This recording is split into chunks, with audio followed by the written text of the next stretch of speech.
Bismillahirrahmanirrahim. Assalamualaikum warahmatullahi wabarakatuh. Saya Putri Indah Khairatul Jannah dengan NIM 202210001240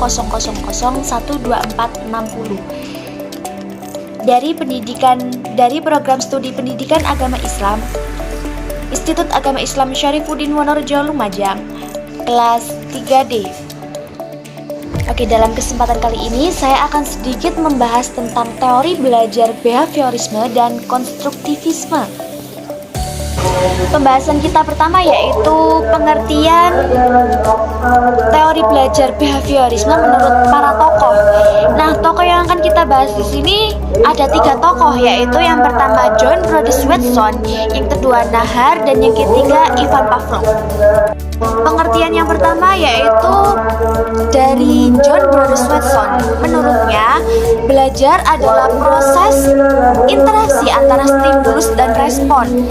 Namun, stimulus dan respon yang dimaksud harus berbentuk tingkah laku yang dapat diamati atau dapat diobservasi dan dapat diukur secara langsung. Nah, dengan kata lain, walaupun dia mengakui adanya perubahan-perubahan mental dalam diri seseorang selama proses belajar, namun ia menganggap hal-hal tersebut itu sebagai faktor yang tak perlu diperhitungkan.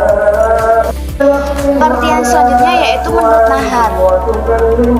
Nah, menurut Nahar ini yaitu teori belajar behaviorisme itu sangat menekankan kepada hasil belajarnya, yaitu adanya perubahan perilaku yang dapat diamati dan dinilai secara konkret. Itu menurut Nahar itu perubahannya itu langsung bisa diamati secara konkret ketika dalam proses belajar. Pengertian selanjutnya yaitu dari Ivan Pavlov. Menurut Pavlov, teori belajar behaviorisme itu merupakan individu yang dapat dikendalikan dengan cara stimulus alami yang tepat untuk mendapatkan respon yang diinginkan. Sedangkan individu tidak sadar apabila dia sedang dikendalikan oleh stimulus yang berasal dari luar dirinya sendiri. Dapat disimpulkan bahwa menurut teori behaviorisme, belajar itu merupakan perubahan tingkah laku sebagai akibat dari adanya pengalaman dan latihan dalam hubungan stimulus dan respon dalam suatu proses pembelajaran tersebut. Nah, kalau tadi kita membahas tentang teori belajar behaviorisme, sekarang kita akan sedikit membahas tentang teori belajar konstruktivisme. Pengertiannya akan kita sebutkan di sini yaitu dari beberapa tokoh. Tokoh diantaranya yaitu Jean Piaget, Waseso, dan Lev Vygotsky.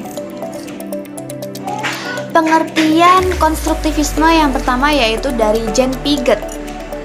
Menurut Piaget, konstruktivisme itu memandang perkembangan kognitif sebagai suatu proses di mana anak secara aktif membangun sistem makna dan pemahaman realitas melalui pengalaman-pengalaman dan interaksi. Nah, proses tumbuh dan berkembangnya pengetahuan itu melalui pemahaman mereka sendiri. Tokoh yang kedua yaitu Waseso. Waseso itu menyatakan bahwa konstruktivisme itu adalah suatu pendapat yang menyatakan bahwa perkembangan kognitif itu merupakan suatu proses pembelajaran untuk membangun sistem arti, sistem pemahaman, sistem pengamatan, dan interaksi mereka. Tokoh selanjutnya yaitu Lev Vygotsky. Lev menyatakan bahwa teori belajar konstruktivisme ini mengarah pada aktivitas pengaturan lingkungan agar terjadi proses belajar dalam aktivitas tersebut.